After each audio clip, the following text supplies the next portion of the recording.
Here we go.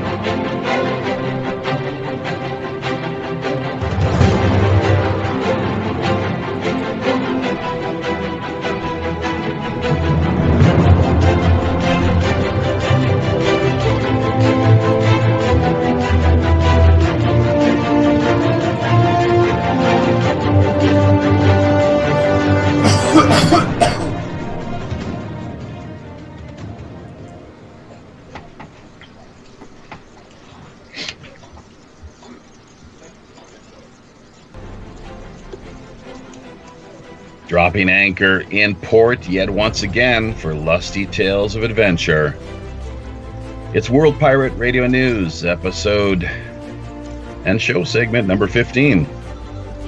Welcome, everybody. I'm your host, Jaffe Ryder, sailing shotgun alongside me here this week. Don't think it's going to be as last week, but time is running short here, as it sounds from all indications that he'll be heading overseas here again quite shortly, redeployed back to the Middle East region. Kaiser Chef. Kaiser, how's it hanging this week? How you doing? Hey, brother, it's hanging loose and full of juice, like a whistle.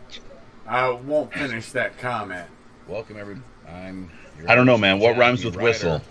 No. It's not like that, brother. Alongside me here. It's I'm getting a little bit of echo. Oh, I know why. No, it's not a rhyme.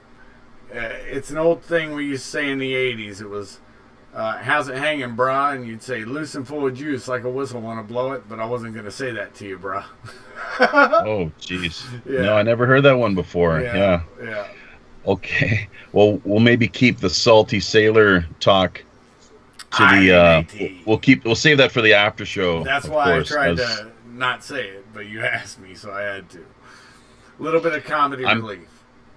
Sure. No, it's great. Not a problem. Yeah, we're. I mean, hell, it's a sailor. It's a pirate ship. So, listeners can expect the occasional F-bomb, as well as just the impassioned expression and reaction or opinion of one sort or the other from time to time. So, hey, welcome everybody. Thanks for joining us here once again. Show segment number 15, World Pirate Radio News. This is almost the middle of July. It's the 11th here in South Korea, the evening of the 10th back in North America, of course, and the Western Hemisphere. We have a whole list of various news items that we've selected that more or less jumped out at us here over the course of the past few days, and we've put together here, organized and assembled as best we could. So we're going to rattle off and down the list a few of these as best we can. Starting with, of course, well, let's see what we got right at the top here. Well, talking a little bit about, of course, the feature show that we had this past Friday night with Mr. Anderson 51. That unfortunately found ourselves having to contend with a streamus interruptus. We were getting targeted in a big way, it seems. I'm not sure what the exact particulars were, other than the fact that we were having difficulty maintaining that stream. Thankfully, Kaiser managed to act quickly and stepped up to the plate, rising to the occasion. Over on his end of things, we mirrored the stream and managed to salvage what we could. On this end as well, in running the OBS, the open broadcasting software that we have here on hand, Um, the show was archived, although we're now going through things, working on editing as best we can, getting things tightened up, smoothed over, more or less. So, yeah, any theories on what exactly happened this past Friday, Kaiser? Any? It's kind of an open. It's it's really not that clear, is it? No, not at all. And what's so funny? No, not at all. And what's so funny about that? Um, that thing, I was lucky that I was able to. I had a show already ready, and I just had to rename.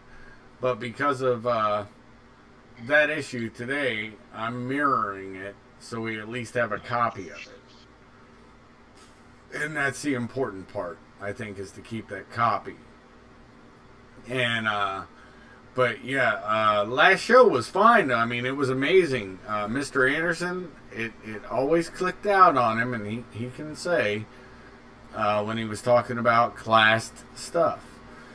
And the people who were on last weekend know exactly what we were talking about. You know, they will hear Mr. Anderson's show, and it was an awesome show. We didn't have any eruption, but the people did, and that was sort of what was funny. But I do think, just like Facebook is screwing around, I think that even though we both have small followings, I think people are hearing some of what we're talking about, and they're not quite happy with it. Does that make sense to you, brother? Oh, that's well within the realm of possibility. Although I myself keeping a pretty open mind. It could have been technical matters on the one hand, or as you suggest, potentially more entering into the realm of actual conspiracy and being actively targeted, in the sense of, yes, somebody for some reason was trying to take down our stream, if in fact not for the very reason that you suggest, that we were talking about issues such as Area 52, which we really didn't get into that much, and is one of the talking points that I was just hoping to revisit in some way here briefly, if we could, with the mid-week stream. The spaceport is one of the things that Mr. Anderson talked about, and we, because of just the flow of the conversation, unfortunately, and my lack of attentiveness, we didn't manage to circle back around and revisit that point. But we were hoping to hear more about the spaceport, and would like to at some point, so maybe we can have him back visit us here before too long, and he can go into more detail. A big hearty ahoy to the nearly half dozen now listeners that have dropped in and joined us here with this week's World Pirate Radio News Stream Show segment number 15. Pirate Joe 333, swordpoint9, Sons and Daughters of Liberty, who will be visiting us here actually this coming Friday night, folks, 8 p.m. Pacific Standard Time. Don't forget to mark that off on your calendars. Very much looking forward to that. It's going to be pretty open-ended from the looks of things.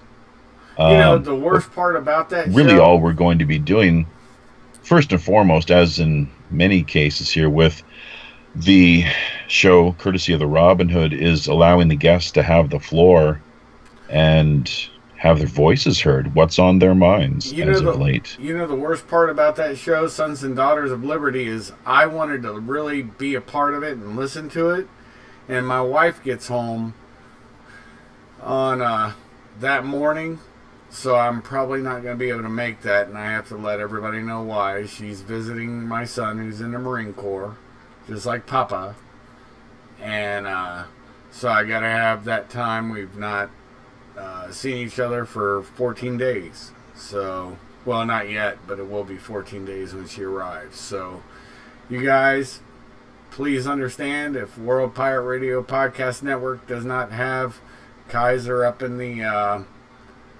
catbird seat, or the crow's nest as we call it. All right. Well, yeah, they've been off visiting Disneyland, among other things, the past couple weeks, as you Yep. have said here. So it'd be great to reconnect, obviously, and have a chance to spend some quality time with the family. I'm just looking at the calendar here. It is Friday the 13th, too. Saturday the 14th in Korea. Typically, what we try to do is book somewhat, if we can manage it, witchy affair or something of an esoteric nature that just kind of goes hand in hand with the whole Friday the 13th type feel, of course. So I'm not sure how much of that Sons and Daughters of Liberty hashtag SDOL, SDOL, is going to be able to bring to the table. We'll just have to wait and see. I've listened to his channel. I'm sure he can bring a lot to it. I mean, he covers a lot of esoteric topics, a lot of patriotic topics. I really like his channel. You know, it's nice when he's there. And sorry, Joe 333, I didn't mean to make your wife not like the comment, because that was what was said. So sorry about that. God bless, brother. Just scrolling up, looks like, yeah, we did miss a couple personalities as well. Mr. Anderson and Christina Taft. Hoorah. Apologies for having not picked up on the fact that you've dropped by and joined us here this week. It's always great to see you out there contributing whatever it is you are able to via the YouTube text chat. So, well, mentioning Disneyland and pop culture and the like, that I guess leads us to our next talking point, which deals with the whole business of how the comic great Steve Ditko passed away just this past week at the age of 90. Yep. I've got a news article here, actually, I'd like to pull up. It was courtesy of Newsarama, and if I can, I'll share that link here in the pirate, the YouTube news feed as well. So just stand by here. It is a pretty decent overview. I'd managed to come across a handful of different articles. This one seemed to provide the best details. This is July 6th, courtesy of Chris Arant and George Marston. Stephen J. Ditko has passed away at the age of 90. As confirmed by the New York Police Department, Ditko was found unresponsive in his home following a wellness check on June 29th, according to the NYPD. No cause of death has been established. Best known as the co-creator of Spider-Man, Ditko also co-created Doctor Strange, Squirrel Girl, Blue Beetle, Captain Atom, The Question, Hawk and Dove, The Creeper, and Shade, the Changing Man. Ditko broke into comic books in 1953, working as an inker alongside Joe Simon and Jack Kirby at Atlas Comics, a precursor to Marvel Entertainment. In the 1960s, Ditko segued to drawing superheroes at rival company Charlton Comics. Following his time at Charlton, Ditko returned to Marvel, where he worked on titles such as Amazing Fantasy, Amazing Spider-Man, and Strange Tales until his departure in 1965. Well, and from there, he worked at DC Comics, so he more or less jumping ship, and various other publishers before returning to Marvel intermittently. So he retired from professional comic book work in 1998, working on privately published work and reprints of his classic stories since that time. Yeah, he was notoriously reclusive and rarely granted any interviews. So, and was also a follower of Ayn Rand, objectivism, if anyone out there is familiar at all with that philosophy. Yep. There was a really decent BBC documentary put together in 2007 by Jonathan Ross, who is a well-known BBC news and media personality and presenter, longtime fan of Ditko and his work. So he did manage to actually meet him off camera in New York over the course of putting the documentary together. I think the title, in fact, people can easily find it on YouTube. In Search of Steve Ditko, I think is the title. So anyways, just a tip of the pirate hat there, and a salute to the man who best known for Spider-Man and Doctor Strange. Really, those are the two biggest comic book characters that when I think of what memorable personalities, those are the two that best come to mind. So you yourself, were you ever a comic book kind of kid at all? Oh yeah. I mostly read Sergeant Rock, Viking Commando, and I was a war comic guy, Weird War, and the last one was why am I mind dumping it? It was called Sergeant Rock? Yes. How about Sergeant Rock? Sergeant Rock, Viking Commando, Weird War, and also, oh my goodness, why am I mind dumping it? It was another war comic during that time. But yeah, no, I want to jump to the conspiracy side of this, because we've all seen how Stan Lee, he was being helped by somebody, and they were taking away, that guy was taking away his money, saying he was incapable of doing his money.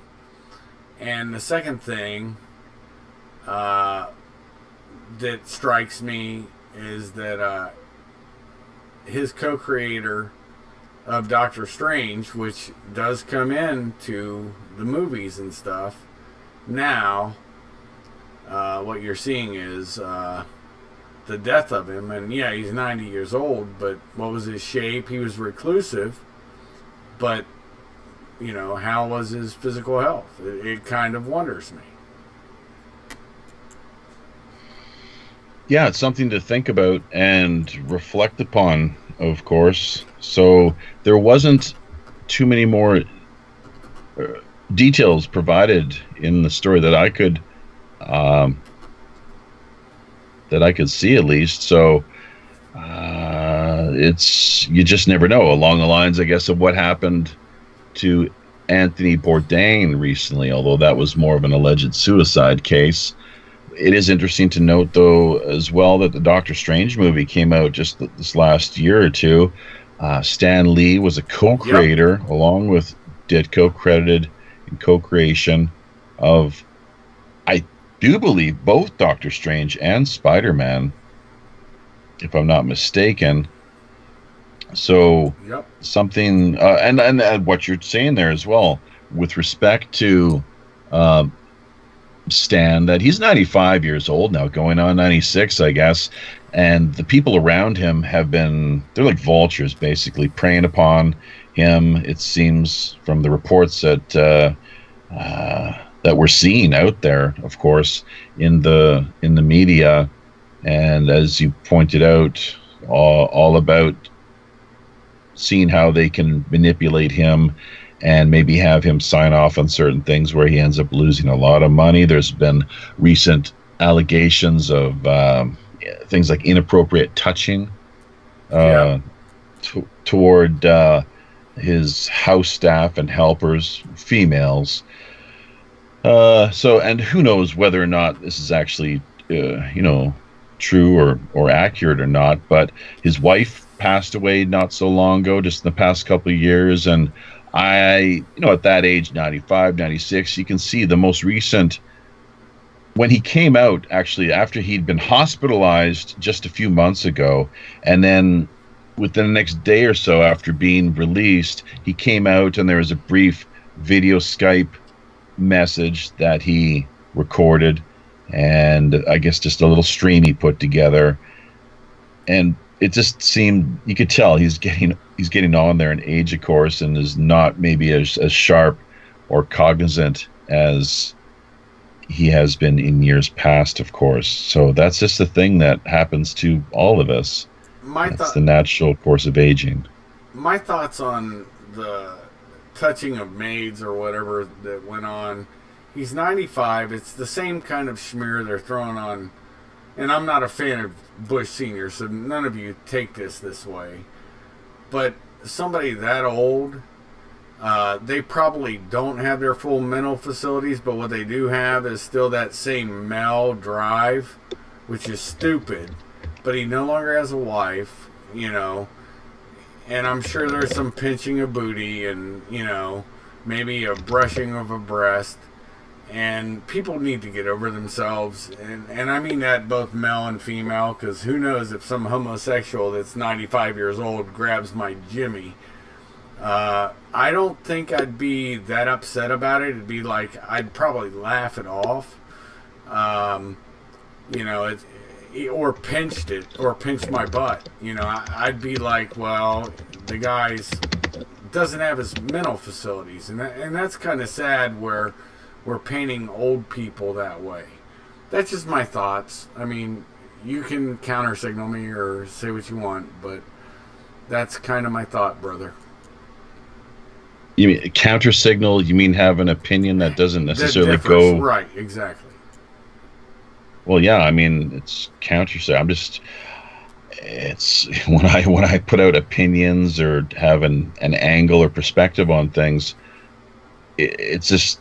Yeah, there's no like agenda so much as I'm just trying to generate quality conversation here. But let me, I do have something, and I do have something for you and the rest of our listeners, of course, too, including J Maple and Jan Phillip, who dropped into the house. So thanks for popping by and engaging us here via the YouTube chat. But yeah, there's a little more context and particulars as far as the GHW Bush business is concerned. At the time of this alleged inappropriate touching, his wife was still alive, but I mean, you know, he'd also been, I think, rumored or proven, as is the case with, you know, Clinton and whoever else, Trump, JFK. I mean, every one of these guys pretty much has had mistresses, it seems. So Obama, maybe a few more of the male type than female, who knows exactly, but that's seems to be the way things that's the way he kind of rolls, I guess, or that's his sexual inclination. He loves his Michael. Well, not just that, but I mean, you can go on to DuckDuckGo or even YouTube, and what is it? Type in Obama gay crack scandal. Sinclair. Larry Sinclair. Yep. Right. No relation to the captain. Hey, let's keep those two at an arm's length distance. So yeah, no, God forbid, captains. Yeah, no relation at all. Exactly. No, not more. Not even the black sheep. Oh, way beyond that. Even. I mean, this is just completely off the map. Okay, well, thanks for clarification.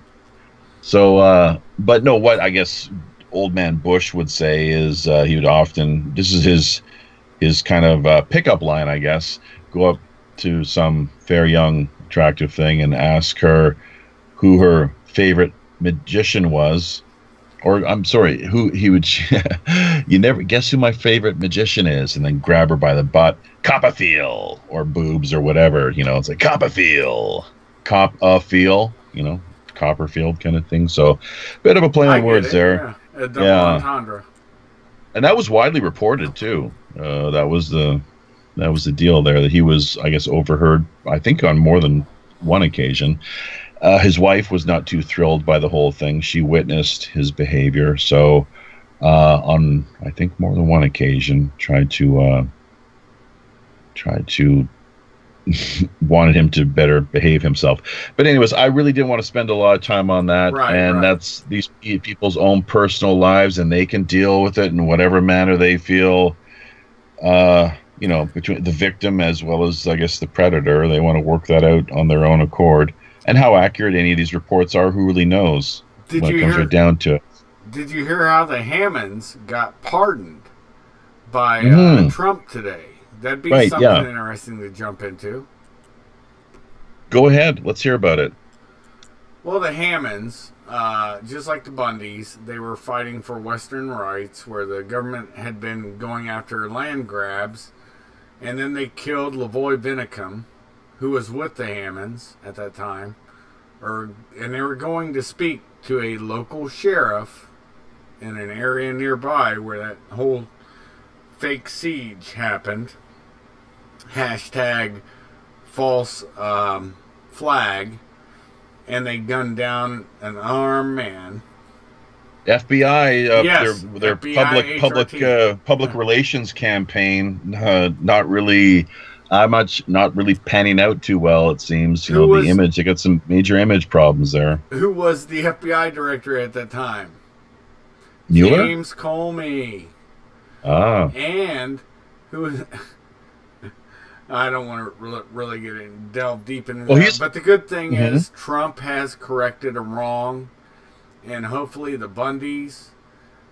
I feel bad that they're not gonna. I hope Trump expunges their stuff with a complete pardon too, because all they did was stand for their rights, and people don't understand those land rights go back before even those states were made into the United States. And all of a sudden under Obama, which, I like to use a different word for him, but I'm not going to use it on your show, that POS was stealing their land and their rights to feed their cattle. They've had that for not just decades, but a century in their family line.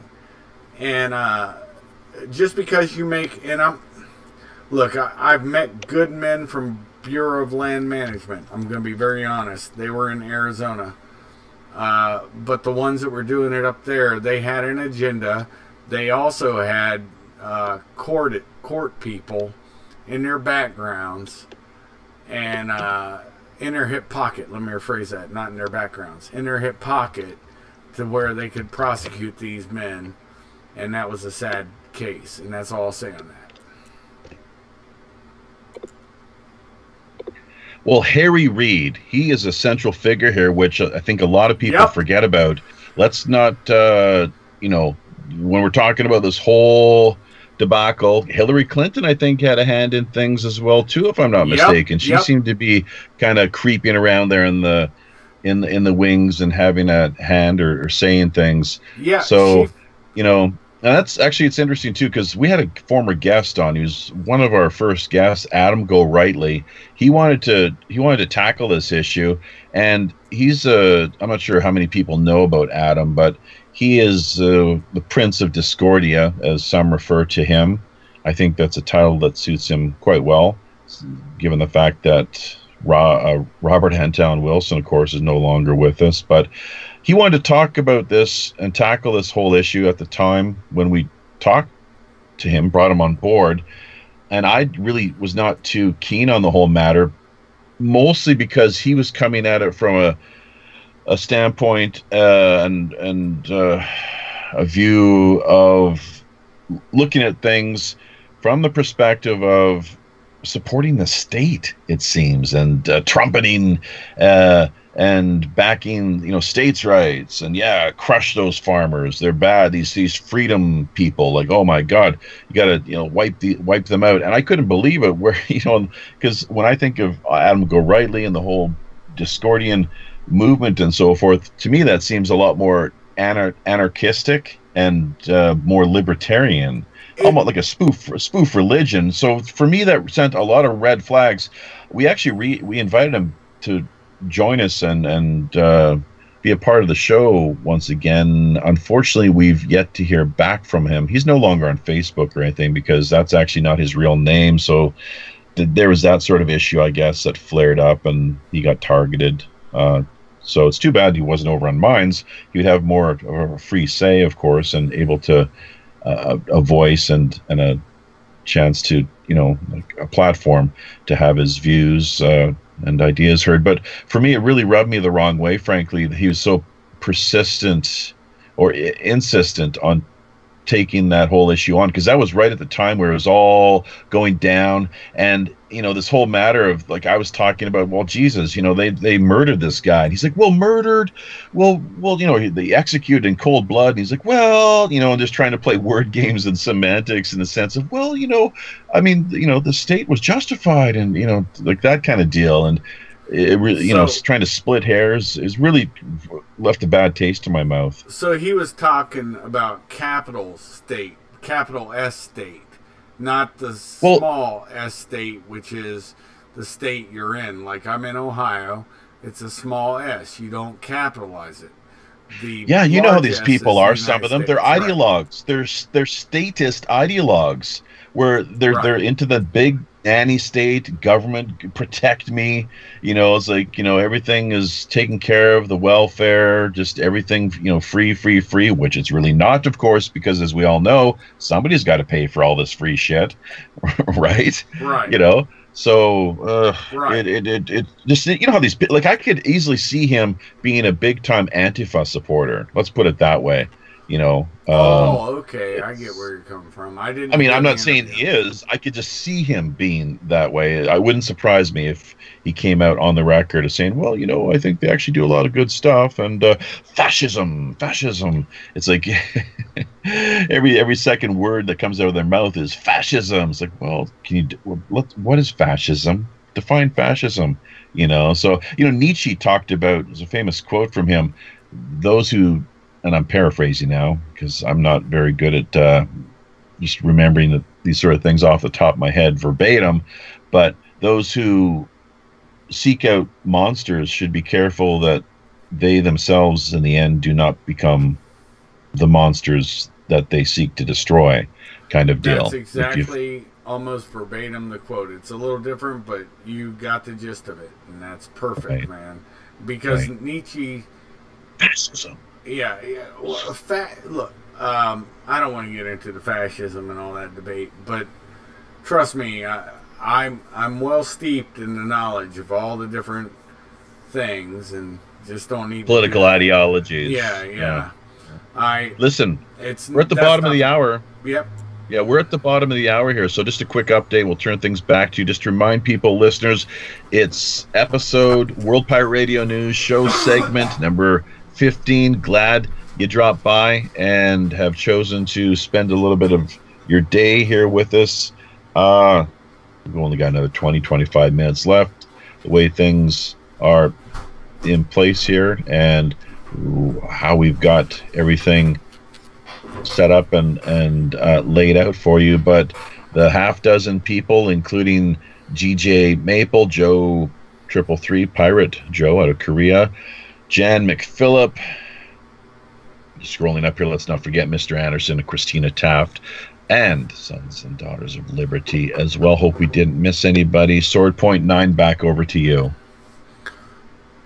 All I have to say is that we are spitting the truth, and I believe the people understand it. And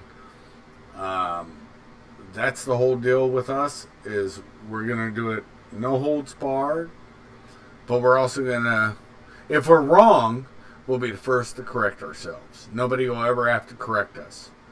And if they do, they'll do it lifetime, and we'll say, yeah, if you're right, you're right. So, we do try to back stuff up.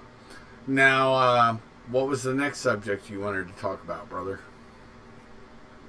Moving right along, in rapid fire procession here. Well, I mean, we could go anywhere. Twitter, the auto hashtags. It's really interesting to note for anyone who doesn't have a Twitter account. And really, my impression, once again, of that platform is it's very nothing much more than a leftist, and I hate to use that term, leftist, rightist, because I think things are a little more intricate and false complicated, paradigm. or even exactly the false left-right paradigm. Let's break on through, as Jim Morrison told us to do. I think is really quite important. As this quest for truth and certainty. But no, the auto hashtag system they have there, it's really quite interesting because there's so many auto hashtags, but things like, well, and uncensored, that doesn't come up. Because one of the ways of describing our show is uncensored. It's refreshing. We like to throw that into the mix as well. Why not? Descriptive, kind of the adjective there. Refreshing reflections, of course. Uncensored, unfettered. I'm not sure how else we chose to describe ourselves there. Unlimited. We will talk about anything. That's why my company that you don't even know, we haven't talked about this, but my company that I do, because of what I do, the actual name of my company is Chef Unlimited International. So, that is what it is. All free raw feed content provided herein is an entirely unscripted, uncensored, and authentic exchange of profoundly refreshing insights, ideas, and opinions. There you go. That's the little bit of copy we got there, the promo for the weekly show. So, yes, unfettered, uncensored, major emphasis on that end of things. Just keeping it real. So, I don't really want to spend too much time on that. The Syrian who was recently acquitted in Canada, he's an immigrant of, I believe, just a year or two, hasn't been established in Canada for all that long. Half a dozen sexual assault charges laid against him, all of which were completely dropped, basically. He was acquitted on all counts. This had to do with an incident, you could say even series of incidents that took place, since there were 6 people young girls who, I'm not sure if you refer to them as claimants or not the actual legal terminology or phrasing.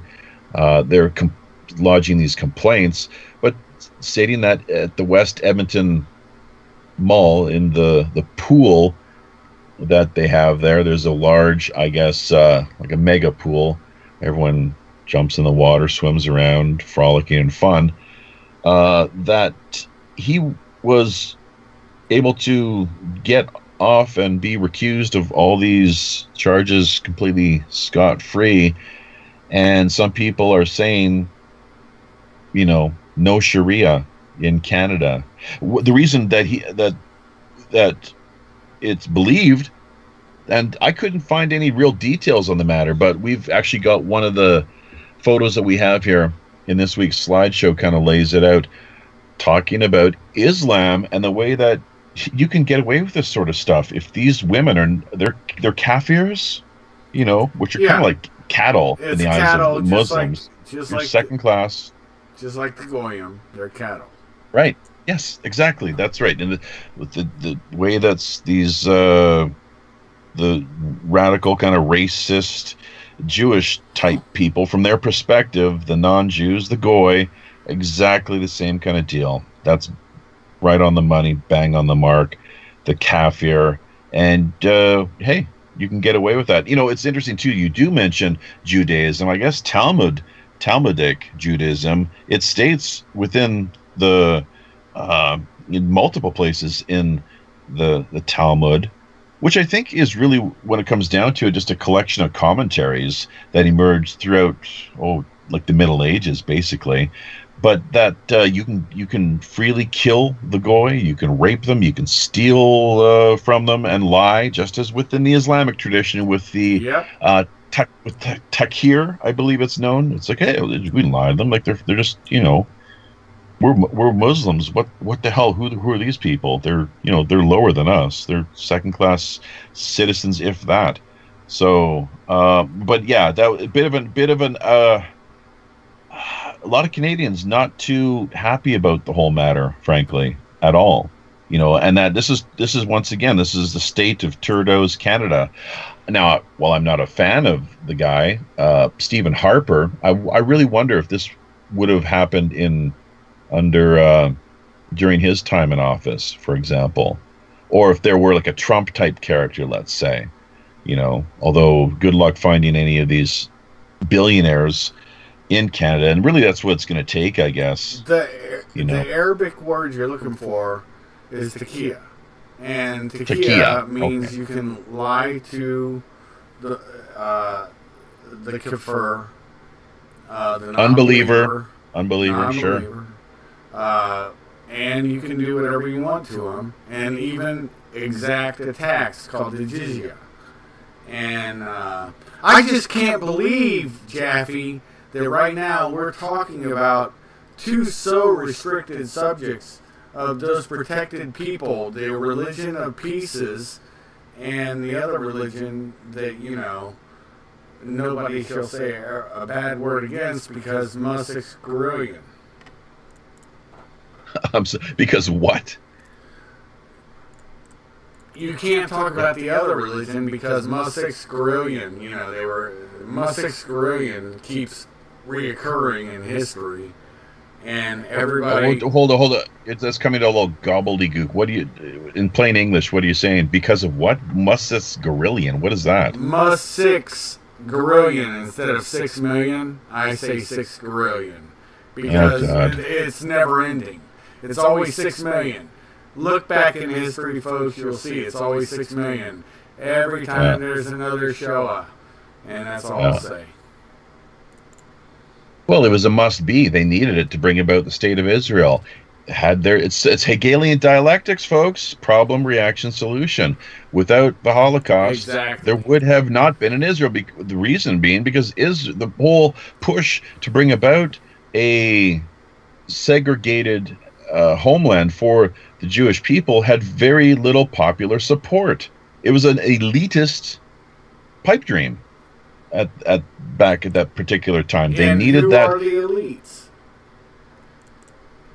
Well, I don't know, the 1%ers, I suppose. There's so much intermarriage that's taken place over the past, especially couple hundred years, that You're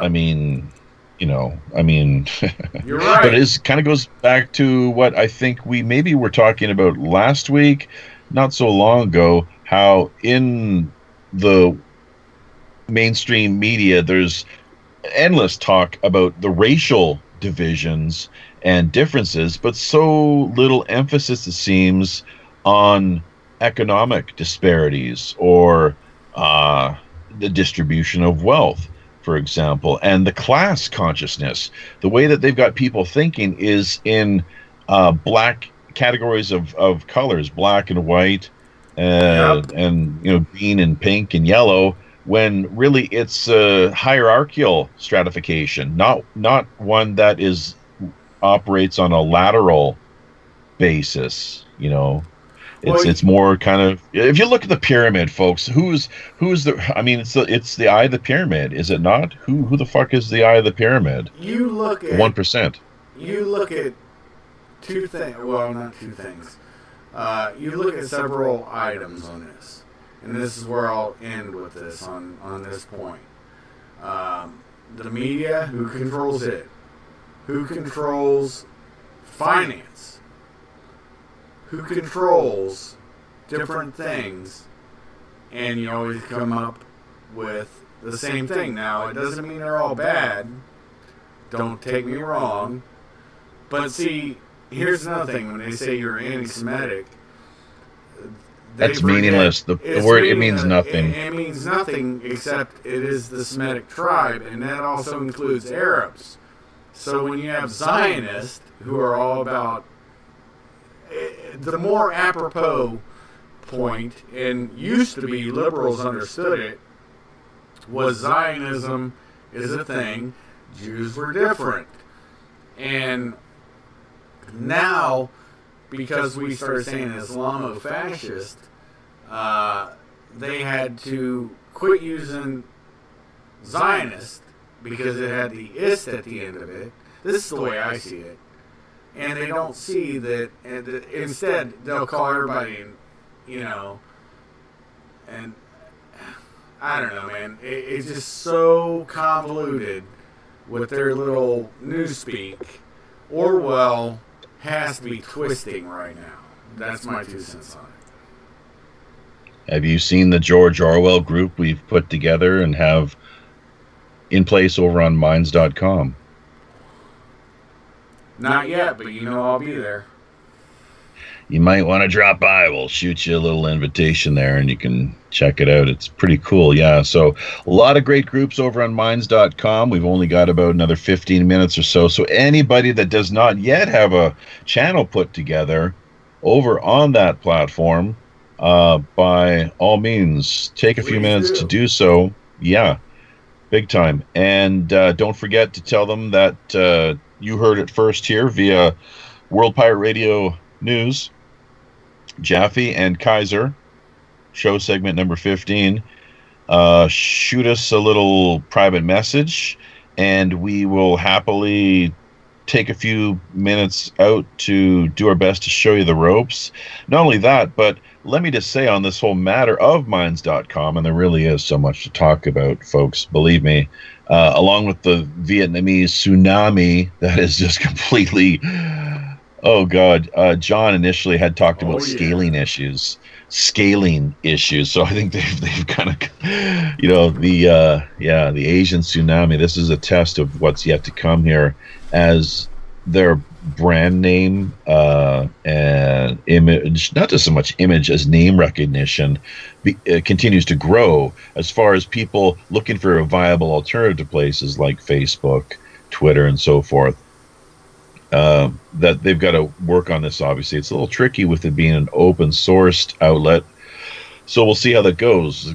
Guys and girls on the back end of things are working on doing their best to provide the highest quality code that really provides the greatest amount of satisfaction, I suppose, to the greatest amount of people. Well, good luck in doing that. It's an ongoing challenge, of course. But what I was just going to briefly say was that we can wire anyone points now. I finally, if you can believe it, figured this out. It's not as complicated as you would think. Just click on the little wire me icon, and it can be done as easily as that. So you'll find it off of each and every individual's channel just on the left-hand side. Not just in the biographical area, there's a wire me green banner type area. So that's the way to do it. We have been taking advantage of this as of late, in the sense not so much as, well, there's been a little bit, few tokens that have been sent our way, which is always great and appreciated, but we're happy to redistribute and share with others. Yep. That's the whole point of things here as far as the Robinhood mandate is concerned. So, well, it might not be much. It's mostly, if it's 1, 2, 3, as many as even some cases 5 Minds tokens to people such as Emily Anderson or Alice W. over in, I think it's Serbia, if I'm not mistaken, the former, is it Yugoslav Republic? Is that how things break down there? Shuff, Serbia, is that not the former? Yeah, it's Yugoslavia? It's a part of the former Yugoslavia. It broke apart into, like, it depends, 3, 4, or 5 nations. Depends on who you ask, honestly. The only person that could keep that nation together was Tito, and when he died, and then Yugoslavia broke up, you guys got to remember, this stuff happened in our lifetime, and sometimes it takes a strong man to keep a nation together, and Saddam Hussein proved it, and so did another guy by the name of Muammar Gaddafi in Libya, and now look at what's happening. Yeah, refashioning the Middle East in accordance with the PNAC vision, Project for the New American Century. That's really what's been behind the whole campaign to launch and to unleash chaos throughout the Middle East. The neocons, starting with September 11th, going back to this whole business of the Holocaust and World War II. You need these catalytic events to make big traumatize changes. Society. Yeah, that's right. And sure. problem, Absolutely. reaction, solution, and they're doing. Look at the Kennedy assassination. Well, Look at the murder of Kennedy. Same deal. And they seize upon these crises endlessly. These are political opportunities, which they seize upon. Even in the U.S. today, look, the Hammonds and the Bundys, what did they paint them all as? White supremacists. And that was under Obama, right? And that's what the FBI wanted to go after, white supremacists. But that opened the door for Marxists to come in. And they're here now, folks. This is what you are now seeing. The Marxists are here. Problem, reaction, solution. It's easy as that. I can't make it any easier for you. And trust me, it's not like I don't know what I'm talking about. I actually really do. And when I see this, it just turns my guts inside out because so many people fall for it. Right now, you're looking at Antifa. And that's what is a problem right now. And but they're not being mentioned on regular TV. The media won't mention them as bad people. And you're not hearing anybody say anything but glowing things about Ocasio from New York, who is a socialist. Yeah, socialism just hasn't been done right yet. These people will do it right, even though it's failed everywhere it was tried.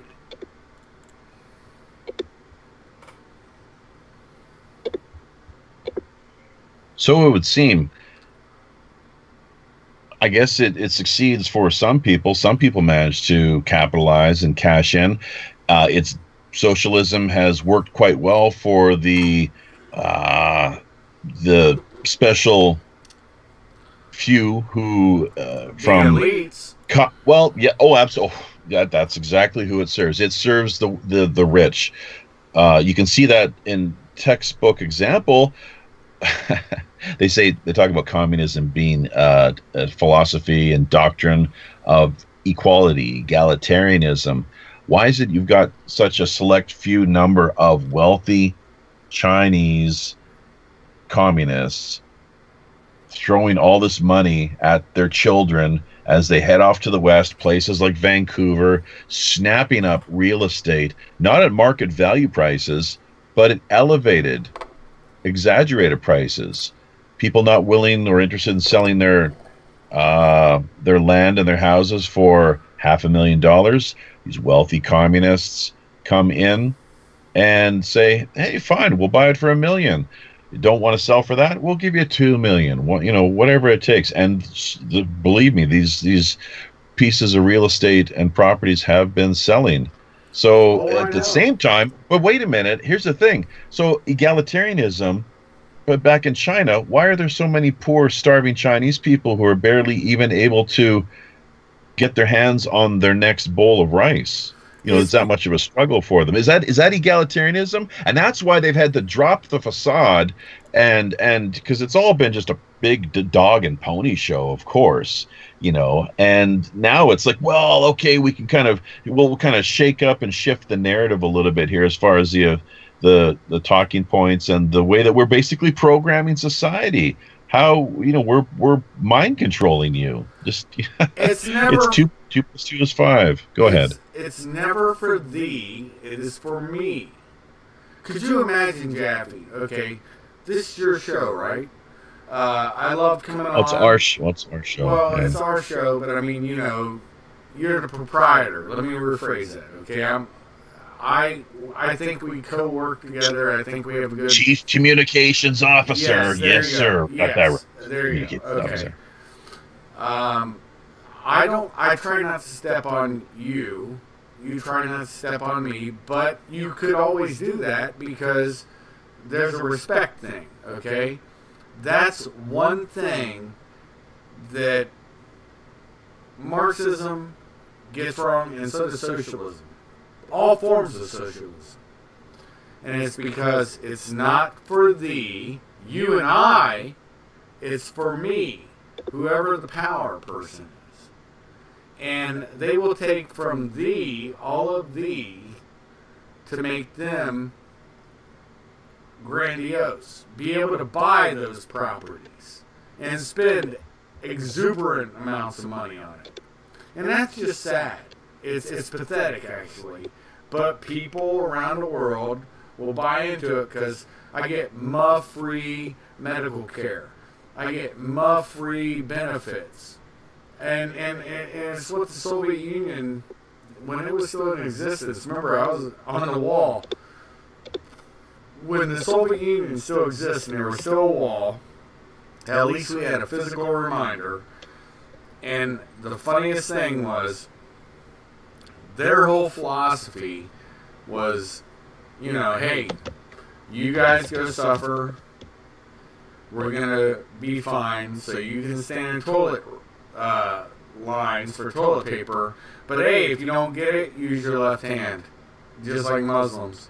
And hey, if you can't find food, dig in dumpsters. Eat from our trough. It's just pathetic. And that's the last I have to say on that one.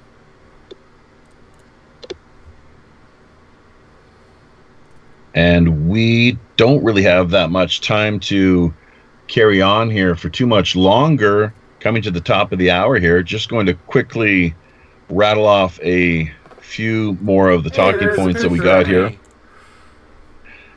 Yeah, we'll talk about that later. I actually forgot to ask you about that. It was one of the things I wanted to do, but it's out there now, so c'est la vie, man. You know, sailing along. I'll tell you what it is, real quick.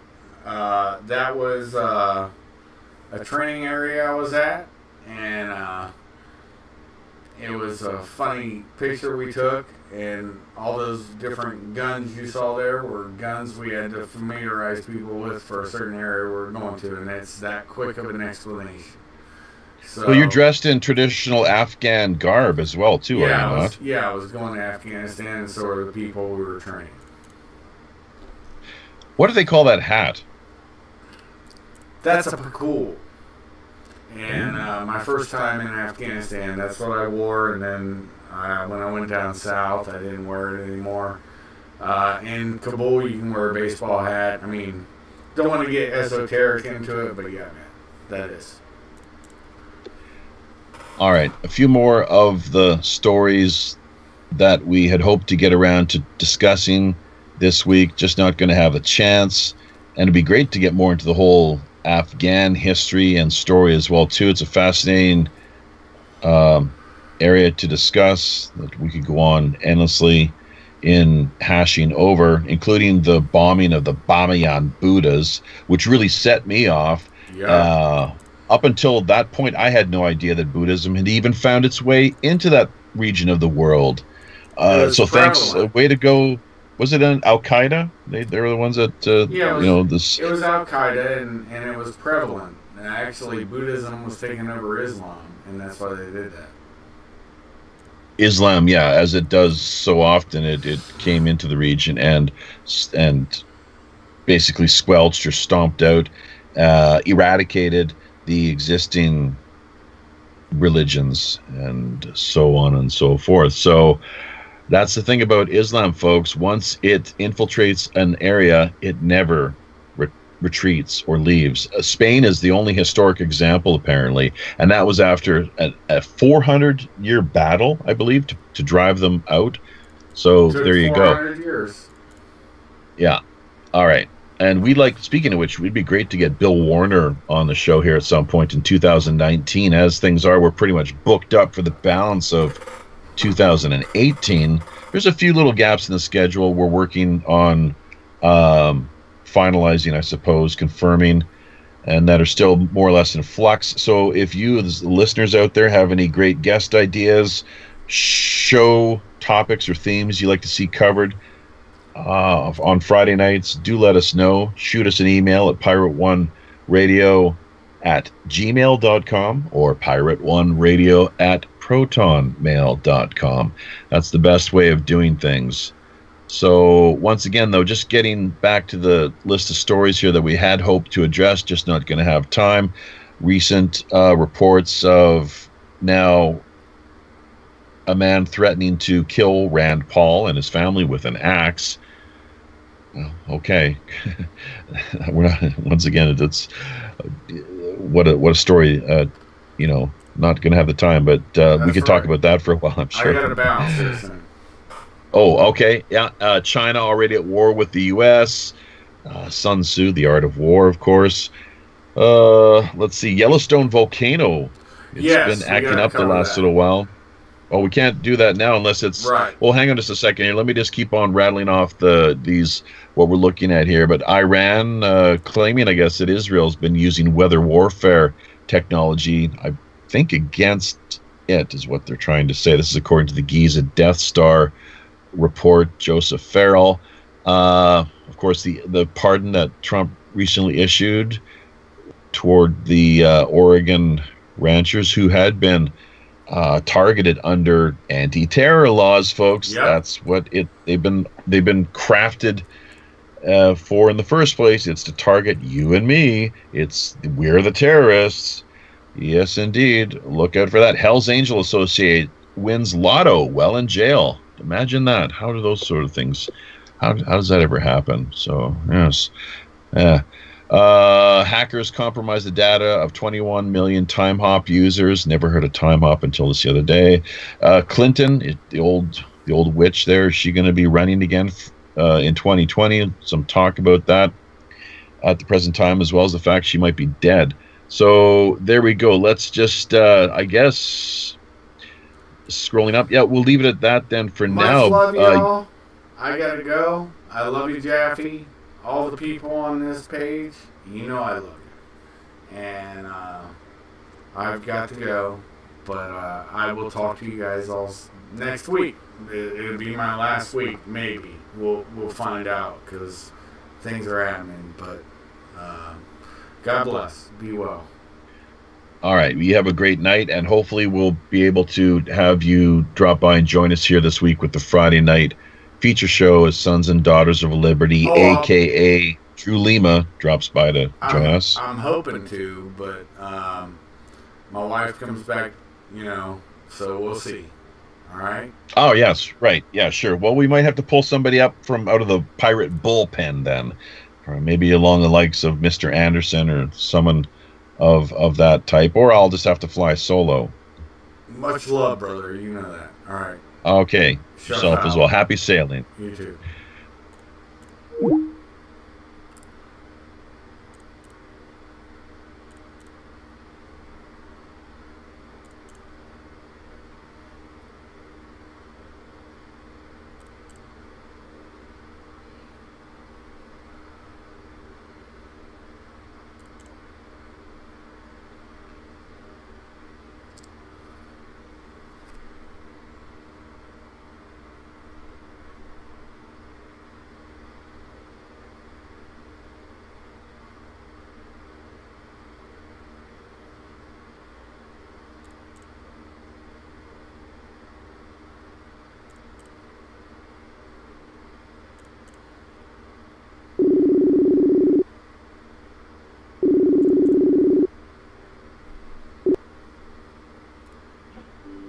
Individual who said he was going to call is calling right now.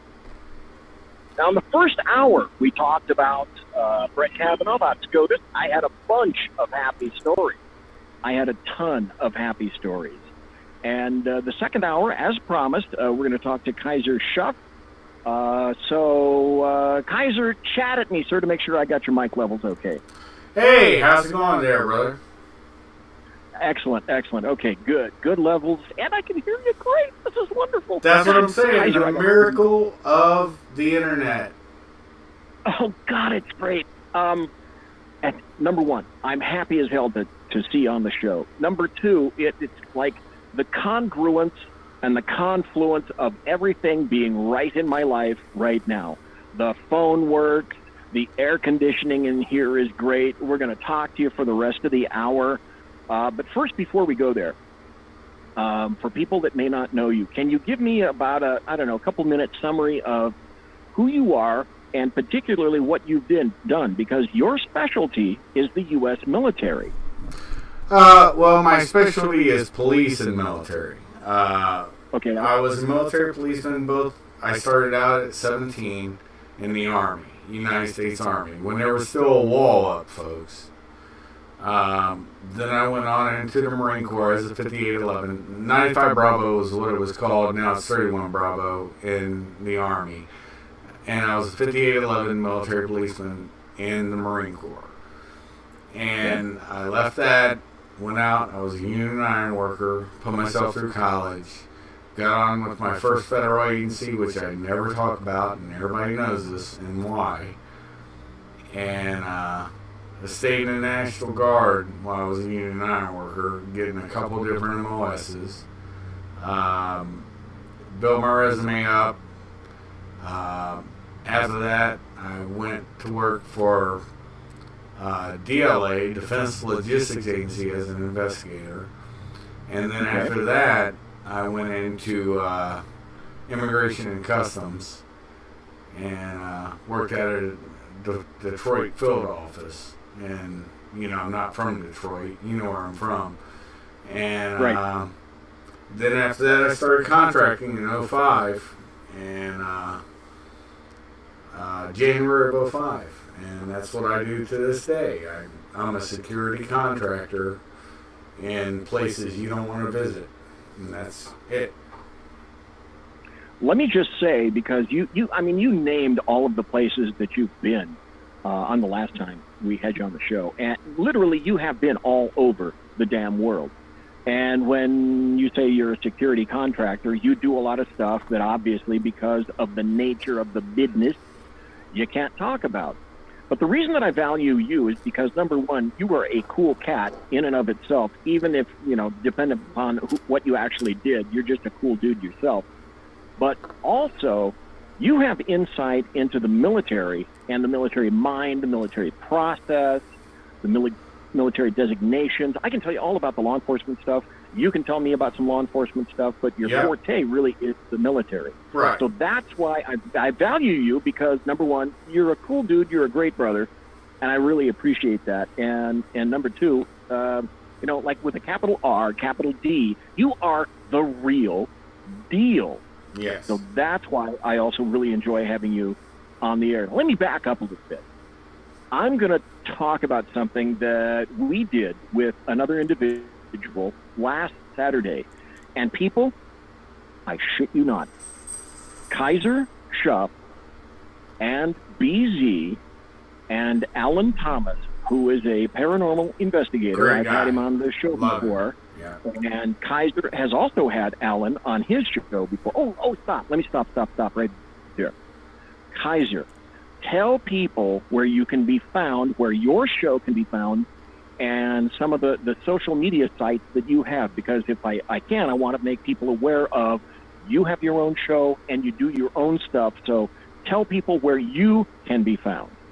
Well, I just have my YouTube page, and that's all small letters, swordpoint9, and the numeral 9, and you'll see my page. Okay. So that's it.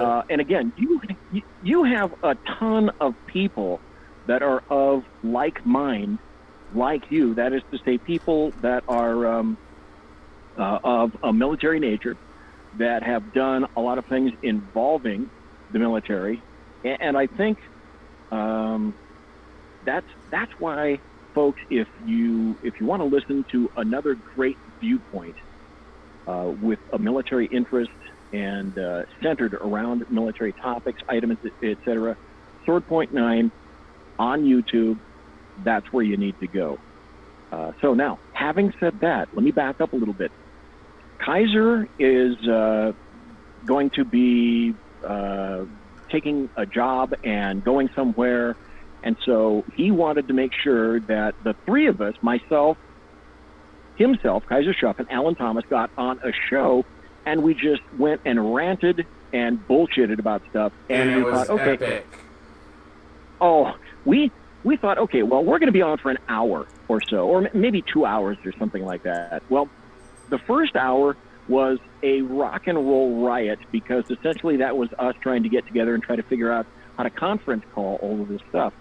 Well, once we figured out the technology, and we were able to do that, literally, folks, I am not kidding. It became a 5-hour show. Over we 5 went hours. Everywhere, with everyone, with everything, in every topic you can possibly think of under the moon, and the show went on. Here's how long. This is great.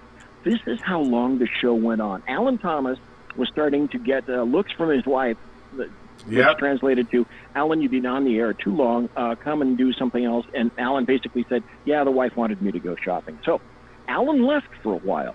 Now, Kaiser and I were still talking.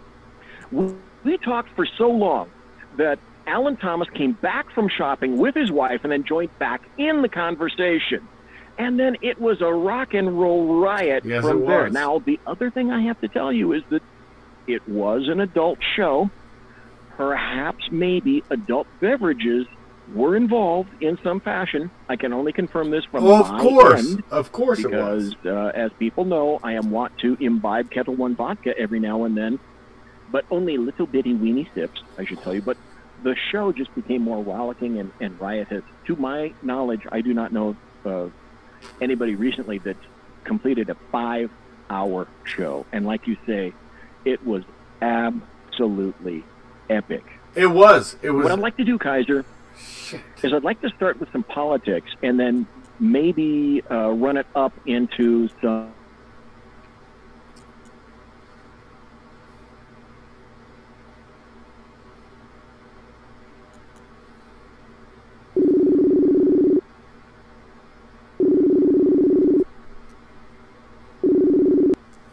That was wild, man. I was listening to you completely, and I was answering you, and you couldn't hear me. And then I get this thing saying something on Facebook saying, "Are you connected still?" And I'm like, "Yeah." And then it disconnected me. So anyways, no, it was wild and rollicking. And yes, adult beverages was being imbibed, but it was also 5 in the flippin' morning. 5-something in the flippin' morning. And I was tired, but the alcohol was taking effect. But we had an unfettered, and I feel bad because I got so I guess tired and loopy that I decided to play. What song did I play? You suggested it. You played Leonard Skinner's Simple Man. That was it. Leonard Skinner's Simple Man. And they pulled my damn show down, but I put it in private real quick, and I'm trying to figure out how to edit that out so we can actually have that show forever, because it was that good, folks. It was. Oh, it was. Whenever we talk, all of us, it's magic. It was pretty amazing. And so we were coming from all sorts of different perspectives. We were coming from politics. We were coming from the military. We were talking geopolitics. We were talking some of the paranormal stuff. It was a cornucopia of great buttery political and everything else kind of goodness. So once you decide how you're going to cut that thing, and if you bring it back up edited, and I'm sure YouTube will go, okay, all right, you can have it back once you take that song out. Yeah. Well, if I can find out what that URL is, I'm going to put the URL. I want to give you. I actually want to send you the uncut thing, and you can figure out where to cut it. I'll talk to you about it offline. But if you can figure out where to cut it, if you can do it before me, I'm good with it. I'll let you take it. I'll let you take it, Biff, because that was, honestly, I know you don't like to stay up that late. I don't, and neither does Alan, but it was so funny, like you said. Alan and his wife left, and then Alan's like, you guys are still on. This is epic. And it was. We had like 50-some views in like 8 hours by the time. It was funny. It really was funny. Hey, thanks again to everybody in chat. Whiskey Dale is in chat. Kaiser's in chat. Mary's in chat. Boyd McPhail is in chat. Simone is in chat. Beantown Billy's in chat. GJ Maple is in chat. Great to have you all here. Thank you very, very much for being here tonight. Kaiser, what I want to do is I want to start, like I say, with politics and then maybe expand things to the rest of the United States and maybe to some of the things that are occurring throughout the world. The first thing of great note was the fact that Brett Kavanaugh was named by Donald John Trump, the guy with the dead orange cat on his head, Yep. as a potential or as a nominee for SCOTUS. And then there was the reaction on the left, and as far as they're concerned, it was Armageddon, the sky is falling, and there's a meteor coming to strike the planet right now, even as we talk. So do you have any thoughts one way or the other about Brett Kavanaugh and for that matter, the entire process about selection and about SCOTUS and about the leftists? Right. What I'll say is that's all problem, solution, reaction. I'm not really worried about that. But what I'll say is he's a good pick for DJT at this point. When the old one that they have to pump baby blood in, when she finally dies, that's when I believe the female that has, 7 kids? I can't think of her name right now. I think DJT will bring her in. Oh, you're talking about Amy Coney Barrett. Yes, I think Amy. She was the one that already got she got appointed to the 7th, I think, if I'm not mistaken. Yep, and I believe she will be brought in when Grandma Caligula dies. So now that's kind of an interesting point. Here's another point. Here's an article from the Washington Times. I'm going to and apparently it's okay. It's an article that Chuck Schumer indicates, and he says now the Democrats won't boycott Kavanaugh hearings and votes. Top Democratic Senator Charles Schumer shot down suggestions Tuesday that his party would boycott committee meetings or Senate floor action to try to derail President Trump's Supreme Court pick. Liberal activists have demanded Mr. Schumer use every tool at his disposal to try to thwart the elevation of Judge Kavanaugh to the High Court, including parliamentary delays. Schumer, though, said that aren't a lot of good tools left to the minority party to delay action now that both parties have curtailed the filibuster. Well, gee, I wonder how that started and how that ended. Imagine Harry Reid. And he said boycotting the committee or floor would just leave Republicans more space to get their way. If we did, they could unanimously consent to all kinds of things, the New York Democrats said. And he said Democrats are confident they can defeat Judge Kavanaugh on substantive issues by arguing to Americans that abortion rights will be limited and the remaining parts of Obamacare could be struck down should the High Court tilt to the right. And that's no guarantee. Yeah. That's no guarantee. You know, look at all the other judges that, you know, for example, John Roberts came out with that. We conservatives thought that John Roberts was kind of a conservative guy, and then he pulls this decision out of his butt with regard to Obamacare. So there, just like anybody else, there is no guarantee.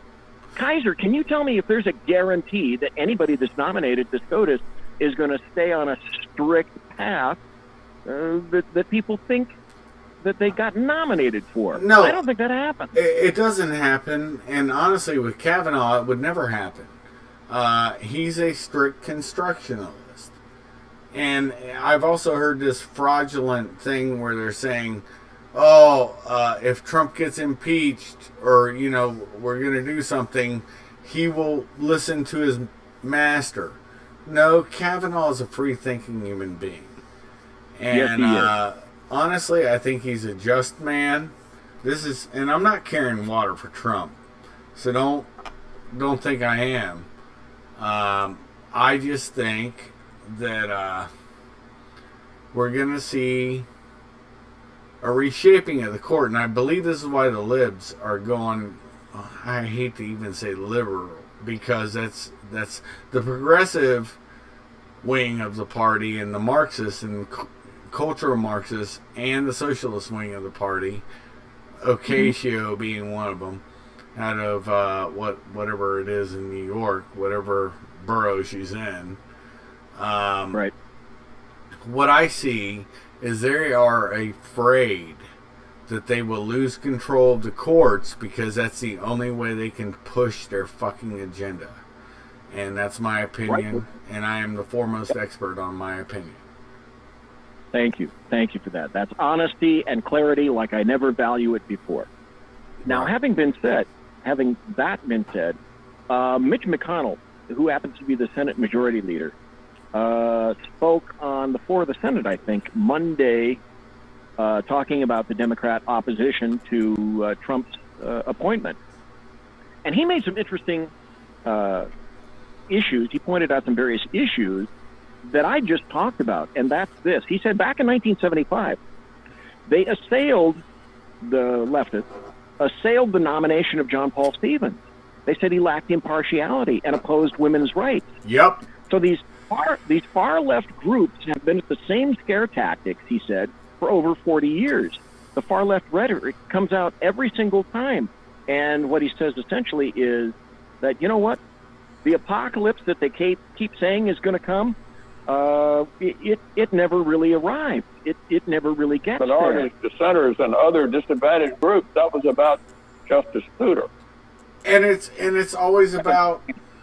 They assailed the nomination. What's that, Kaiser?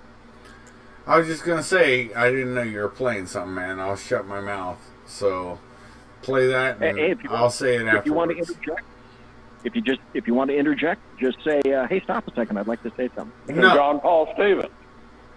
They said he lacked impartiality and opposed women's rights. That's what it said about John Paul Stevens. So these far left groups have been at these same scare tactics, Mr. President, for over 40 years. The consistency is really quite amazing. Decade after decade, nominee after nominee. The far left script hardly changes at all. Anyone and everyone a Republican president nominates to the Supreme Court is some kind of threat to the Republic. According to the hysterical press releases that inevitably follow. It's all their qualifications. Okay, go ahead, Kaiser. It's always got to be problem, solution, reaction. That is all they have. And honestly, look, people forget. Anita Hill, there's a lot of things people forget because they don't have the institutional mind to remember. And that's not a dig on people. But when Anita Hill made the complete fraudulent charge of Justice Clarence Thomas putting a pubic hair on her coke, that was a high-tech lynching of him by the left. That's exactly what he said. That's precisely how he phrased it. That it was a high-tech lynching, and he'd had enough of it. Right. All I will tell you is, folks, this same shit has been happening, and I can slow down my language if you want, VZ, where I'm not going to be so spicy, but, you know, I only eat filthy olives. But what I'm saying about this that really disturbs me is that in my young life, and I'm going to be, well, you know how old I am. So I guess I'm not young. Yeah. You're a kid. Come on. Yeah, I'm a kid to you. I love you, bro. But the thing about it is, I remember this stuff in my life, and it's always about my abortion, you know, my racism, you know. I remember when they were calling Justice Thomas a racist. You know, everything in their playbook is not new. Everybody's a fascist. I remember at 17 as a military policeman, I remember people, and dude, I listened to punk rock. And one of my favorite songs, I'll tell you it after I tell the story, they'd always be like, "You fascist pig," and there was a song, I can't remember the band's name, but it said, "I will be a fascist pig." That's like my favorite song because all these fuckers were calling me it. And I just didn't give a shit. And I don't give a shit now. Call me a fascist. Call me a Nazi. I don't care. You know? This is what I think the liberals fail to realize, is that they have used and worn out those words so badly that they are now irrelevant. That's my opinion. Boy, is that ever true. Well, McConnell continues. No matter their record, no matter their reputation, it's the same hyperbole, the same accusations, the same old story. Tonight, President Trump will announce his nominee to fill the current Supreme Court vacancy. We don't know who he will name, but we already know exactly what unfair tactics the nominee will face. They won't be new, and they won't be warranted. That's exactly what you just got through saying. They've all been doing this again and again and again. It's the same old song. It's the same old show. We can expect to hear how they'll destroy equal rights, or demolish American health care, or ruin our country in some other fictional way. Justice Kennedy's resignation letter had barely arrived in the president's hands before several of our Democratic colleagues began declaring their blanket opposition to anyone at all, anyone that the president might name. One Democratic senator stated she would resist any attempt to confirm any nominee this year, quote, "It doesn't matter who he's putting forward." And yet, Kennedy had voted with the liberals, the Democrats, quite a few times. So that's, yes, he had. That's where the ridiculousness goes lives. Both ways. And Kavanaugh is one of his interns, one of his people who was doing That's this right. justice stuff. For it. Yeah, exactly. Folks, we're going to go on a break. We're going to come right back. Kaiser will take us right up to the end of the show. You're listening to the bloviating Zeppelins Berserk Bobcat Saloon Radio Show, live and direct from the SHR Media Network. We are listening to Kaiser Schuff. He'll be back, and I'll be back. Don't go nowhere, pretty please. You're listening to the SHR Media Network. The new show on the SHR Media Network, Sackhead Against Tyranny. On SHRmedia.com. Go there quick like a bunny, 11 p.m. Eastern, 8 p.m. Pacific, every Wednesday. Live and direct on the SHR Media Network. SHRmedia.com. Be there. Human by race, Christian by faith, American by nationality, and conservative by choice. Reverend Ralph J. Chittum Sr. is the right guy on SHR Media from 8:05 to 9 p.m., Monday through Friday. And if on the rare occasion I am ever wrong, I will still always be right. The right guy on SHR Media. When dirty politicians, shadow governments, and deceptive Islam blind the world with fake stream media smoke, their only fear is one man with a cane. I'm Dave Mills. Join me through SHRmedia.com, HighPlainsTalkRadio.com, and the Western Free Radio Network. At Spreaker, YouTube, and iTunes for a different perspective weekly on the Unpleasant Blind Guide. And catch me on Just Mitchell's EDL Radio on BlogTalkRadio.com. There's no surrender ever, because truth is not always pleasant. Hey, this is Michael Wright. And I'm Shannon Wright. Join us for The Right Way with Shannon and Mike, Monday through Thursday from 7 to 9 a.m. right here on SHR Media. Why are they joining us? For fun things like sports, politics. Oh, maybe some news and entertainment? And all kinds of other things. Money and recipes and events, all kinds of stuff.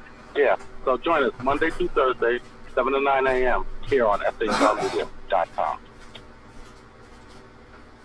Hey, who's going to take Sean's chair? I'll run the buttons if you want. The what? The slider what? thingy. The what? Things.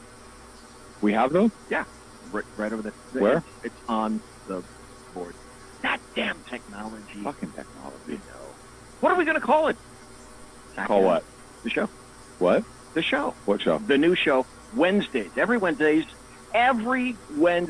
on SHRmedia.com. 11 p.m. Eastern, 8 p.m. Pacific. Sackhead. Against tyranny. There you go. Against tyranny. I like that. Let's do it. You got it. Hello, I'm Tim Hart. I'm the guy BZ hires due to his shameless contract with the SHR Media Network. To voice his promos, he'd like me to tell you that the Bloviating Zeppelin's Berserk Bobcat Saloon radio show can be found on SHR Media Network, Spreaker, and YouTube every Tuesday and Thursday night at 11 p.m. Eastern and 8 p.m. Pacific, featuring right thinking from a left brain and doing the job the American media maggots won't. You'll find that the speech is free, but the drinks are not. There, in the saloon, just when safety pin manufacturers are running out of metal for the diapers of the leftists, BZ is sending his personal drones of freedom into the wheelhouses and obstacles of lovers of sovereignty and liberty nationally and globally. Broadcasting behind enemy lines in occupied California, BZ swears that no rights were harmed in the making of this promo. It's your business diva here, Melanie Collette. I am inviting you to a front row seat as I discuss some of the most intriguing details of wealth and finance with today's movers and shakers in the world of business. Listen in and discover financial truth on a global, domestic, and household scale. Uncover topics that will impact your wallet today and in the future. Money Talk with Melanie airs Monday through Friday, 5 p.m. East, 2 p.m. West, right here on SHR Media and High Place Pundit Talk Radio. You can't afford to miss it. Conservative media done right. You're listening to the SHR Media Network. The final 25 minutes. You've been listening to the Bloviating Zeppelin's Berserk Bobcat Saloon radio show live and direct from the SHR Media Studios, 2 miles from the locus of evil on the entire left coast, the Bill Mill, the capital, Sacramento, the capital of California, where even now, late at night, you can smell the wafting evil vapors of hemlock, brimstone, sulfur. The devil himself, it's heard, walks the halls of the capital, Sacramento, Fornicalia. We've been talking to Kaiser Stuff, and Kaiser, welcome back to you, sir. How you doing, brother? Hey, no, I wanted to thank all of you on SHR Media. Since I still have my computer up, because we're having some storms where I live. Okay. I wanted to say thank you guys, and I'm also mirroring you guys on my channel. And okay, cool. That way it's going out, and it's not going to be as long as the other night, but I think it's going to be as eventful. Look, all you guys out there, what is the best pickup line? I know that's how I got my wife. What's the best pickup than putting a pubic hair on her Coke can? Oh, I guess nobody. And yeah, that's what was so ridiculous with the Anita Hill thing. But this is the level. Don't think you're not going to see it. And I'm sure they're going to say that Judge Kavanaugh, he grabbed his daughters just a little too tight. He touched their shoulders just a little too wrongly. I'm telling you, they're going to make this guy out to be the Antichrist. And if you don't believe that, you better start realizing that these people are cultural Marxists. They're evil to the core, and they don't care. Because what's always been, and this being from a former Marxist, which is me, this being from a former Marxist guy, reading Das Kapital, all this stuff is just do it. It matters not how, but get it done. And it doesn't matter what you lay in wake or what honor you lose. And I had to learn through many mentors not many. My first mentor actually woke me up quick, but I didn't get sloked for many more years. But the thing is this is how they believe, by any means necessary. And it doesn't matter who they leave in ashes in their wake. And that's really how they feel. And I feel, I'm glad Kavanaugh and his family, I respect them, I love them, I want success, I believe we're going to have success. But folks, you're going to hear all manner of things said about this poor, gentle man. And it's just a fact. I'm sorry to say it. Here's another example that I should point out. Jim Jordan has also been subject to attack recently, and that's because he had started making noises like when Paul Ryan leaves, he wants to be Speaker of the House. I know about this, and we will talk about it. And so there have been all sorts of attacks on Jim Jordan from apparently something that he may or may not have known 20 years ago. And again, it's like the... I know for a fact he did not know. And we will talk about this.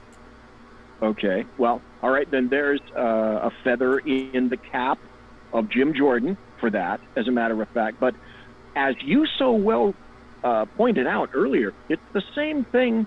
I mean, that's where the term borked came from. Judge Robert Bork was up for confirmation, and it was an all-out assault on him to the point where he could not be appointed, and that's where borked. And apparently, this is so critical as far as the Democrats, the LDAM, are concerned. They're going to do their level best to make sure that they bork Kavanaugh, and they're going to make sure that they do their level best to bork Jordan and anyone else who is a conservative or a libertarian, little L, or big L, or anybody that happens to be a Republican. I'm going to back up a little bit, and I don't have the cut. I looked for it, and I heard it, and I have not been able to find the cut because I'm not a member of this particular facility that gives you all sorts of historical audio cuts. It's a lot of damn money. But in any event, back when Ruth Bader Ginsburg was confirmed, when she was being spoken to, evil bitch, and Orrin Hatch happened to be addressing her. This much I do remember. And one of the things that he was attempting to get out of her was, how do you think that you're going to rule on certain issues? We want to know, as the Senate, how you're going to view certain issues. And she quite frankly stood up. She didn't stand up, I'm sorry. She quite frankly put her foot down and said, I'm not going to hypothesize on scenarios where I don't have a specific case with particulars involving individuals in front of my hands. I'm not going to hypothesize about cases because that's not what I do. I wouldn't do it otherwise, and I'm not going to do it here. So she essentially put her foot down and said, all these various questions that you're about to ask me, whether I believe in this, what's my opinion on that? I am not going to answer any of those questions because I only act with the cases that are brought to me specifically involving specific events. And that is altogether, that is entirely acceptable and proper for her to have said that. As long as they're Democrats. Well, yes. But if Kavanaugh were to attempt to say something like that, can you imagine the outcry, the hue and cry that would have occurred had Gorsuch, for example, come up with something like that? But it's okay. And again, it's the massive double standard between leftists, the LDAM, and Republicans, conservatives, etc. It's okay for Ruth Bader Ginsburg to say something like that, but it's not okay for Republicans or conservatives to say that. Now, I've got an audio cut coming up here that I want you to hear. This is Senator Richard Blumenthal. He's a Democrat out of... I know where he's from. He's from New Hampshire or something. Connecticut, yeah. He's from Connecticut. And so what he's going to say is he wants Kavanaugh just to recuse himself, period. End of statement. Yep. No on this nominee. my colleague should be a no on this nominee unless Judge Kavanaugh specifically commits that he will recuse himself on any issue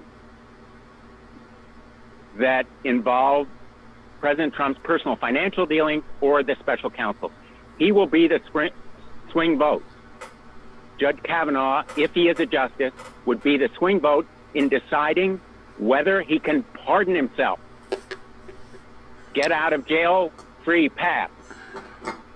That's the accountability that will be lost if Judge Kavanaugh is confirmed. Likewise, whether he can be called before a grand jury, whether he can be indicted while he's still president, whether he will be stopped from violating the Emoluments Clause of the United States Constitution, as he's doing every day by taking foreign gifts and payments. Number one, bullshit. That hasn't occurred. And if it has, prove it. Prove it. All you have to do is prove it. They don't have to prove it. The media is carrying their water for him, BZ. They are. And honestly, his comments need no more airing than a flatulent sound coming out of orifice from my body or yours. I mean this. Yeah. This is something that this is what they're trying to pull. And no, that's true. And honestly, it really hurts in a way that, on an honest level, that the American people will be suckered. Some of them will be suckered by this. But when you see the hashtag walk away, you see all these different things happening. The Dems know they're in problem. They're in some issues.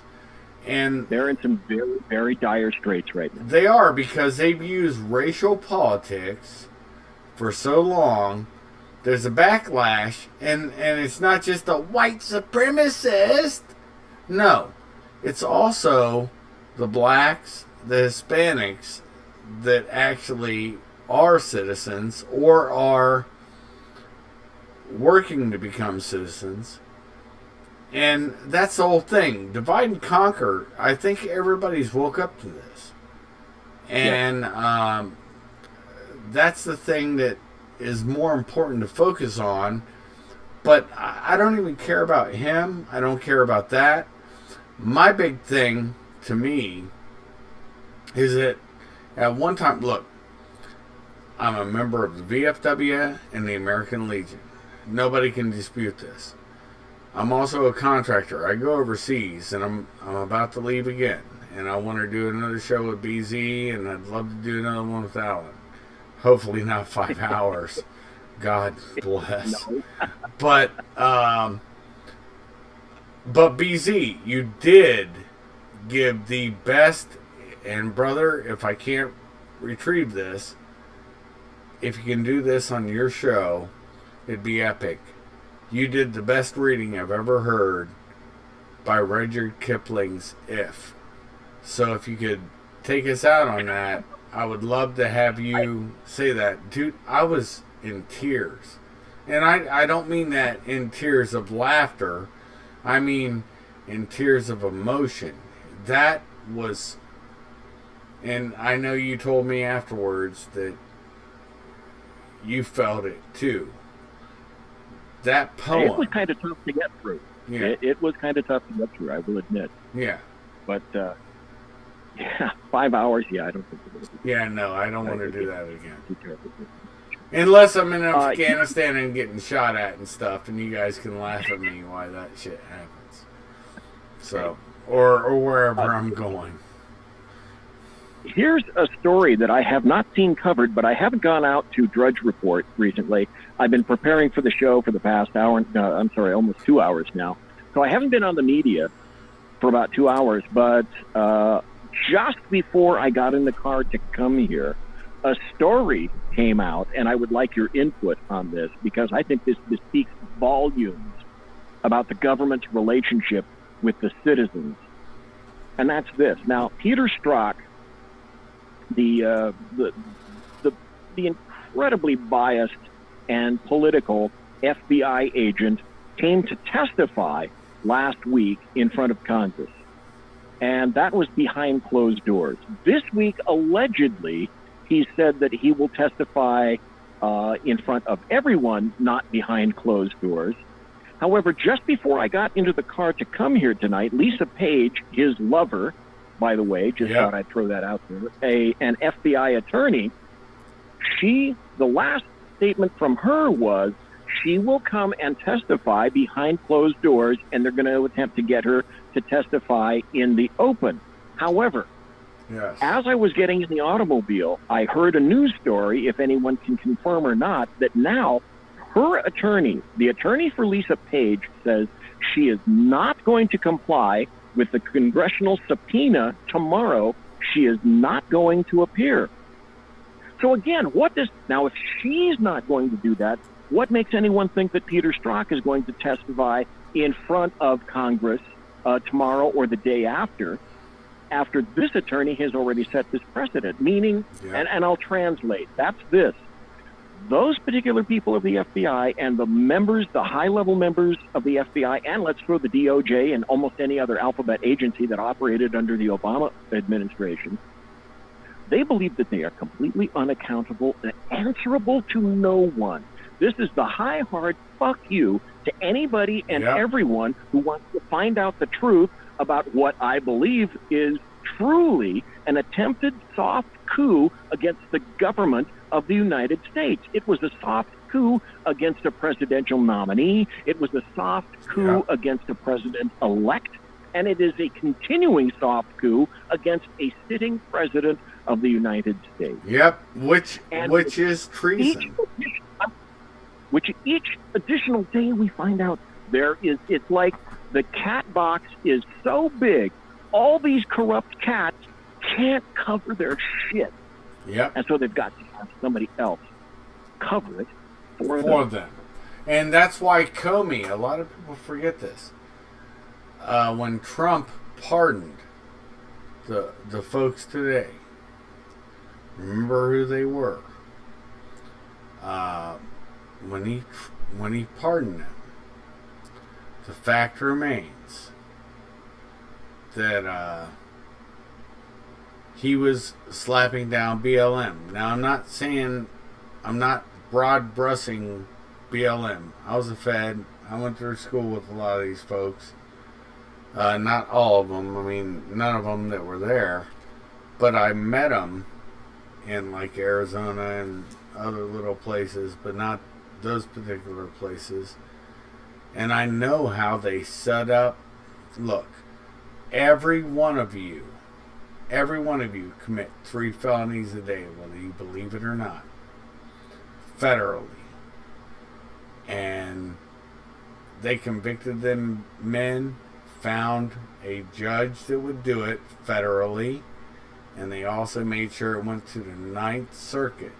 The 9th Circuit will rubber stamp everything, unless you're an illegal or some other weirdness. So, a pedophile and illegal, What Kaisers Kastle is referring to, folks, is this. President Trump pardoned those ranchers whose case sparked that Bundy takeover of the Oregon Refuge. If you guys remember, so one of the ranchers was killed. Right. Dwight Hammond Jr. And his son Stephen Hammond were granted executive grants of clemency. And then it had Sergeant Major Lavoy Finnegan zapped. That's what happened. And he was a retiree. And they were on their way to visit a sheriff. Remember, this is small S state to big S state. Okay? Big S means the United States. Small S is the state. And the small S state, the reason why they got everything they got with the clemency and everything, the reason why is because they were pillars of their community. Everybody knew they got set up. And that's why we have our court system the way it is. And it was abused by the last resident of 1600 Pennsylvania Avenue to create a white supremacist agenda to try to make it. And he was not a uniter. He was the biggest divider the United States have ever had. And let me back that up just a little bit, because we're going to have to go in about 7 more minutes. And you made mention of a particular individual that I think some people are not aware of. You made mention of the name Lavoy Finicum. Okay, so that 2016 occupation that occurred in Oregon as a result of that, as a result of the suit, the judge finding those 2 gentlemen guilty, that resulted in the death of this guy, Lavoy Finicum. He was shot and killed by Oregon State Police troopers when he drove his truck at a roadblock, and he was trying to escape the wildlife refuge. It wasn't state troopers; it was actually the FBI HRT. But okay, I think you might be right if I remember correctly. But in this particular article, by CNN, it says Oregon State Police troopers. But also, in retrospect of that, it was later found out that the FBI did not provide all the information that was relevant to the case. From the drones, right. And that was another major issue in this as well. You're right. And we got about 6 more minutes. I want to run this article by you. I know that we've got, oh my God, there's so much stuff coming. Trump right now is in Europe, and he's going to be talking to NATO if he isn't already. And all he's trying to do is attempt to get NATO to pony up the money that each of the member nations owes. And it's either 2% or 2.5% of each individual nation's GDP that they swore contractually that they were going to pony up for NATO, and historically they have not. And the United States taxpayer has instead been taking it on the chin literally for decades, as the rest of these countries get to grow their social culture. And so Trump is about to put all Trump's trying to say is, pay your bills, yo! Pay your bills! That's all he's trying to say. That's it. And see, these folks in Europe are excuse me, let's back up historically. In Europe, these people are not sufficiently happy with the United States that the Marshall Plan took all of these countries out of abject poverty, including Germany as well. The American taxpayer footed the Marshall Plan to try to rebuild all the nations in Europe following World War II. That wasn't enough. So NATO was created, and then while they were failing to pay money for their own defense, they were instead funneling the money in Europe over to all these various social programs so that they could be the social paradise of all of Europe, which then led to the EU, the European Union, etc. And just like the standard Mark I, Model I, poverty and welfare pimps, Europe is complaining because their free-flowing American taxpayer-paid stream of free cheese is about to get shut off. And it's about time for them to start paying their own freight. On any fundamental level, what is wrong with that concept? A brother of mine with the B&D. We were talking about this. I can't even remember when. Oh, yeah, I do. It was 2016, I think. No, it was 2015. Right. The end of 2015. I stopped. I was coming back from Indonesia, and I stopped in Berlin, and we had a big chat with a bunch of people. I'm not going to get into names or nothing like this, but we were all just BSing. And I said, so, how's the Tornadoes? That's one of their fighters. It's an EU fighter, by the way, a fighter bomber. It has a lot of neat things that it does. And he goes, well, we got about 5 of them operational now. And I said, what? And I said, WTF, what the fuck? And I said, you guys have, and it's in 100 and something of them. And he goes, yeah, no, they're not working. They're grounded. And they're scavenging parts to get the other ones going. And it was a very small number. And I could not believe that. Look, I was in Europe. I know what they were capable of doing when I was there. And by 2016, I guess they just figured we'd handle it. And Merkel fucked up after, I'm going to tell you when. 2005, or not 2005, 2004, that was the G8 summit in Sea Island. And don't think I'm talking out of school. You guys can look this up. It was on Sea Island. And I was added to her detail before I went and started contracting. And a brother of mine went to her detail. He was actually on her detail. You got 2 more minutes. Okay. Well, anyways, this woman, when she met Obama that same year, not that same year then, but later, I was asked to, she wanted to go to a dude ranch in Arizona. And I was the before and the after to make sure her visit to that dude ranch would be successful, and it was. And it amazes me how people don't get she was former Stasi, FDJ. Anyways, that's all I have to say on that. We'll talk about it when we have more time. As a matter of fact, we might do a show just on that. Me and you. Okay. I have a ton of other topics that I had lined up. Customarily, I have like 30 tabs lined up on the computer over here that nobody can see. And I had about 5 or 6 tabs involving questions that I wanted to ask you about tonight, so we won't be able to get them to tonight. So, again, we're going to have to take off. Kaiser Schuff, thank you ever so kindly for being here tonight. I grandly appreciate it. And your show, what's it called and where can it be found? Because you have tons of shows archived that people need to listen to. Just small letters, SWORD, POINT, swordpoint, and the numeral 9. And you guys can discern what you think about me. I don't really care either way, but well, you know, I don't give a fuck. I used to give a fuck. Actually, I used to give a fuck. Now I give a fuck less.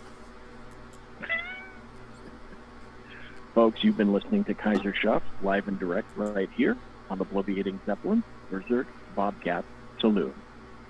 Monsieur! Take it off!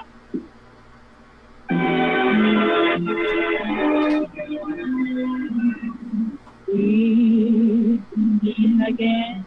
Ladies and gentlemen, boys and girls, children of all ages, I love Kaiser.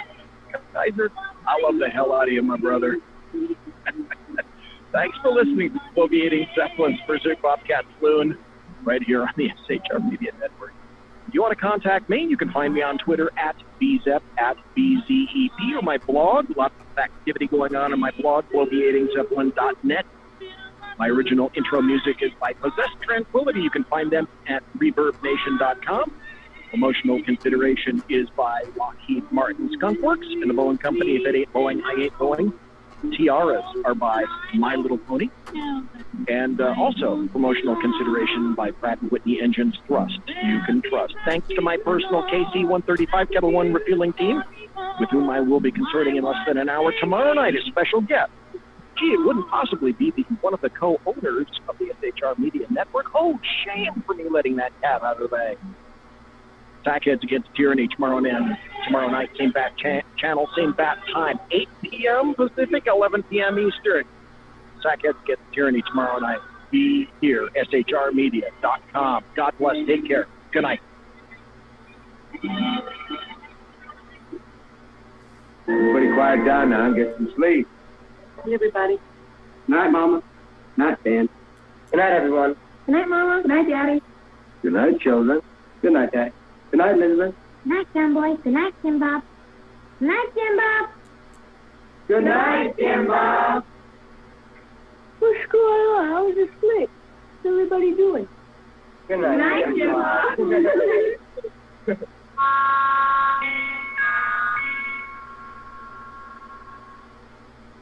Good night, and good luck.